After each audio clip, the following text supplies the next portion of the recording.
Hello everyone, Sangeeta's লিসনে সবাইকে স্বাগত। আজ আমরা পঞ্চম শ্রেণীর পরিবেশ বইয়ের দ্বিতীয় অধ্যায় অর্থাৎ ভৌত পরিবেশের সমস্ত প্রশ্ন উত্তর নিয়ে আলোচনা করব। তার আগে বলে রাখি, তোমরা যদি আমার চ্যানেলে নতুন হয়ে থাকো অবশ্যই আমার চ্যানেলটিকে সাবস্ক্রাইব করে নিও ও পাশে থাকা বেল আইকনটি প্রেস করে নিও, যাতে নতুন নতুন ভিডিও আপলোড করার সাথে সাথে নোটিফিকেশান তোমাদের কাছে চলে যায়। চলো দেখে নিই প্রশ্ন উত্তরগুলো কী কী রয়েছে। প্রথম প্রশ্নটি রয়েছে যে লেন্সকে বাংলায় কি বলে। লেন্সকে বাংলায় বলা হয় আতশকাচ। দ্বিতীয় প্রশ্নতে রয়েছে লেন্স বা আতশকাচ দিয়ে কি করা যায়।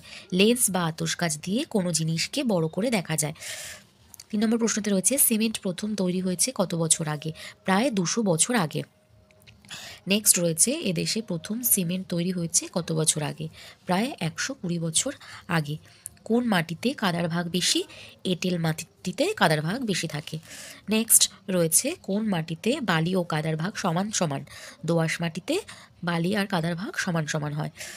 7 নম্বর প্রশ্নতে রয়েছে কোন মাটিতে বালির ভাগ বেশি। বেলে মাটিতে।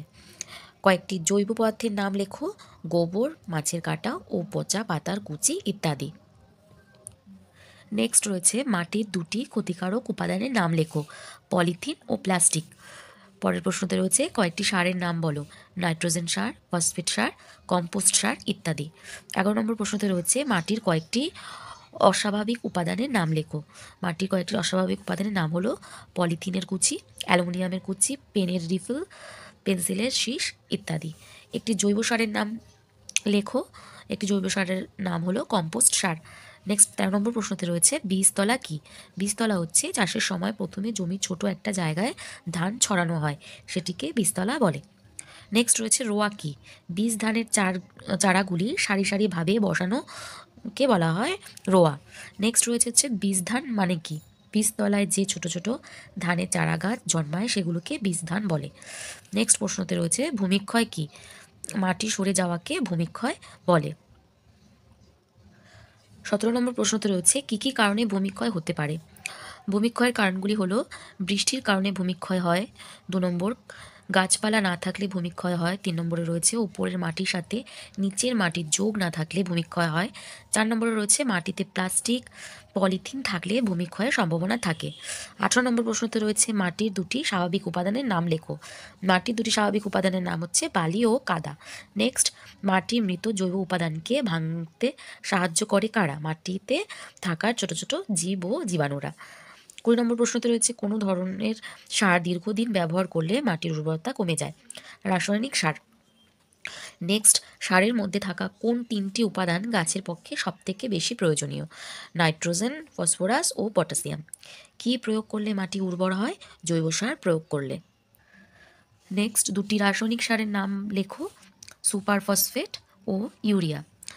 23 নম্বর প্রশ্নতে রয়েছে পাহাড়ে কোন সময় শাকসবজি চাষ হয়। মে জুন মাসে।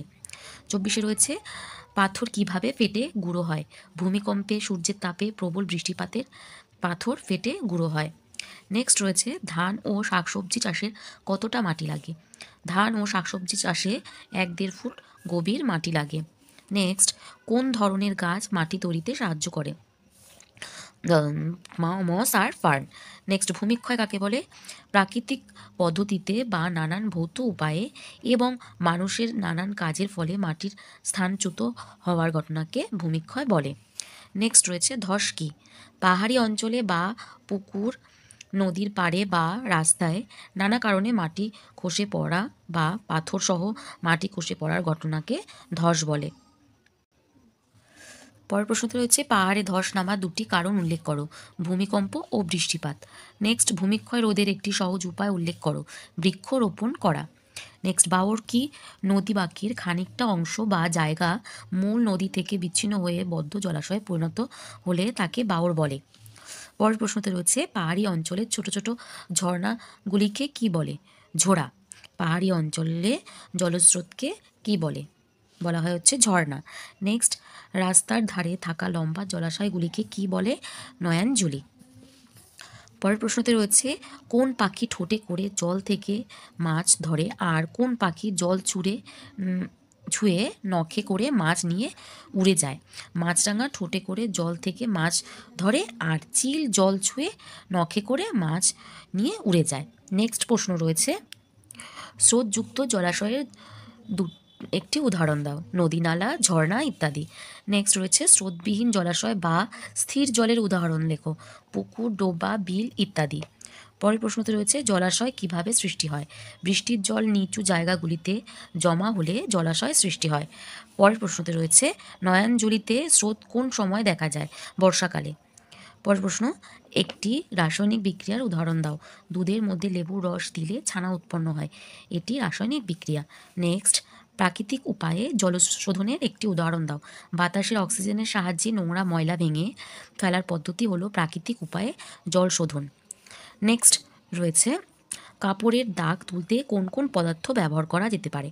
লেবুর রস, ব্লিচিং পাউডার ইত্যাদি। নেক্সট রয়েছে জলে ভাসে এমন দু একটি গাছের নাম লেখো। কচুরিপানা ও ছোটোপানা। মূল আছে এমন দুটি জলাশয় উদ্ভিদের নাম লেখো। জলজ উদ্ভিদের নাম লেখো।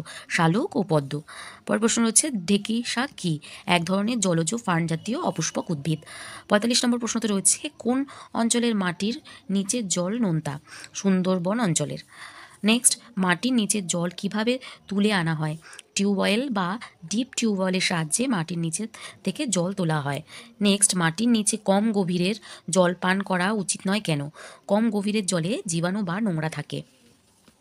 নেক্সট রয়েছে জলাভূমিতে কী কী শাক পাওয়া যায়। কলমি শাক, ঢেঁকি শাক, কচু শাক ইত্যাদি। নেক্সট বৃষ্টির জল কীভাবে নষ্ট হয়। বর্ষাকালে বৃষ্টির জলে মাটি ভিজে কিছুটা জল শুষে নেয় এবং তা চুইয়ে গিয়ে মাটির ভেতরে প্রবেশ করে, কিন্তু বেশিরভাগটাই সূর্যের তাপে বাষ্প হয়ে যায়। 50 নম্বর প্রশ্নতে রয়েছে জলাভূমিতে কী কী মাছ ছিল। শোল, মাগুর, শিঙি, কই, পাকাল, চিংড়ি, বোয়াল ইত্যাদি মাছ ছিল। জলাভূমিতে কী কী পাখি দেখা যায়। বক, মাছরাঙা, পানকৌড়ি, চিল, ডাহুক, শামুকখোল, কাদাখোরচা ইত্যাদি পাখি দেখা যায়। নেক্সট রয়েছে নোংরা জলে মাছ চাষের সবচেয়ে বড় জায়গা কোনটি। পূর্ব কলকাতার জলাভূমি। জীবজগতের প্রধান উপাদান দুটি কী কী। উদ্ভিদ ও প্রাণী। নেক্সট কী কী নিয়ে আমাদের এই জীবজগৎ গঠিত হয়েছে। উদ্ভিদ ও প্রাণী নিয়ে আমাদের এই জীবজগৎ গঠিত হয়েছে। পরের প্রশ্নতে রয়েছে প্রাণী জগতের মধ্যে সাধারণত কী কী প্রাণী আছে। প্রাণী জগতের মধ্যে সাধারণত পোকামাকড়, ছাগল, গরু, ভেড়া, খরগোশ, হরিণ, বাঘ, সিংহ ইত্যাদি প্রাণীরা আছে। নেক্সট পরিযায়ী শব্দের অর্থ কী। পরিযায়ী শব্দের অর্থ হলো বসবাসের জন্য অন্যত্র গমনশীল। পরের প্রশ্নতে রয়েছে পরিযায়ী পাখিরা কোথা থেকে আমাদের দেশে আসে। বেশি শীতের দেশ থেকে আমাদের দেশে আসে। কোথায় পরিযায়ী পাখিরা বেড়াতে আসে। সাঁতরাগাছি, ঝিলে। নেক্সট প্রশ্ন রয়েছে জলদাপাড়ার জঙ্গলে কোন কোন প্রাণী দেখতে পাওয়া যায়। লাল মোরগ ও ভারতীয় বাইসন। 60 নম্বর প্রশ্নতে রয়েছে ফার্ন কি। এক ধরনের উন্নত মানের অপুষ্পক উদ্ভিদ। ঢেঁকি শাক, শুষ্নি শাক জাতীয় উদ্ভিদ হলো ফার্ন প্রকৃতির। নেক্সট রয়েছে জলাভূমির ধারে বেড়ে ওঠে এমন ঔষধি গুণযুক্ত দুটি গাছের নাম লেখো। হেলেঞ্চা ও কুলেখাড়া। নেক্সট ভারতীয় বাইসনকে আর কি নামে ডাকা হয়। গাউর নামে ডাকা হয়। আজকের ভিডিওটি এই পর্যন্তই। দেখা হবে পরের ভিডিওতে। টাটা।